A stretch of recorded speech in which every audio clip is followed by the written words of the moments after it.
Quand le Saint-Esprit est venu, remarquons ce qui a été écrit. En lui, vous aussi, après avoir entendu la parole de la vérité. L'évangile de votre salut, en lui, vous avez cru et vous avez été scellés du Saint-Esprit, qui avait été promis, lequel est un gage de notre héritage pour la rédemption de ce que Dieu s'est acquis, pour célébrer sa gloire. Éphésiens 1, 13, 14. Quel est cet héritage? C'est la gloire de Dieu dans sa plénitude.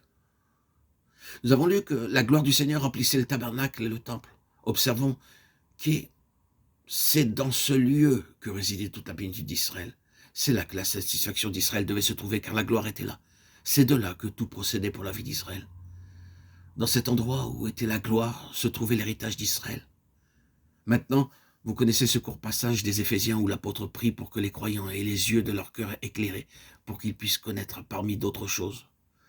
Quelle est l'espérance qui s'attache à son appel? Quelle est la richesse de la gloire de son héritage qu'il réserve aux saints ou qu'il a dans les saints? Éphésiens 18.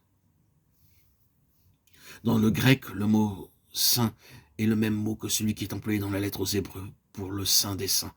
Hébreux 9, 3. Dieu a son héritage dans le saint des saints. Nous avons notre héritage dans le saint des saints. La plénitude de la satisfaction de Dieu, la plénitude donc de la gloire se trouve là. Le Saint-Esprit est venu comme l'esprit de la promesse et comme un gage de notre héritage. Cela constitue la plénitude de Dieu dans le saint des saints. Retournons à l'épître aux Hébreux. Où se trouve le saint des saints? Il est dans le ciel. Le saint des saints du tabernacle ou du temple était seulement une image des choses qui sont dans les cieux. Les choses réelles sont dans les cieux. Donc notre héritage est dans les cieux, là où la gloire de Dieu est complète, parce que la satisfaction de Dieu en Christ est absolue. Au cœur du saint des saints était l'arche du témoignage. Quand l'arche y fut introduite, ce lieu fut rempli par la gloire. Cela dépeint le Seigneur Jésus glorifié dans la plénitude de la gloire.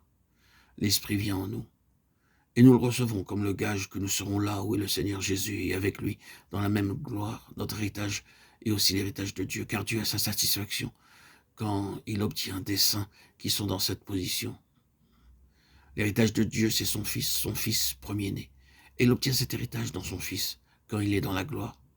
Beaucoup de fils doivent être amenés à la gloire, et l'héritage de Dieu se trouve dans ses fils amenés à cette gloire. Beaucoup de fils doivent être amenés à la gloire, et l'héritage de Dieu se trouve dans ses fils amenés à cette gloire. Oui, la gloire est dans un lieu, mais c'est bien plus qu'un lieu. C'est Dieu dans sa pleine expression.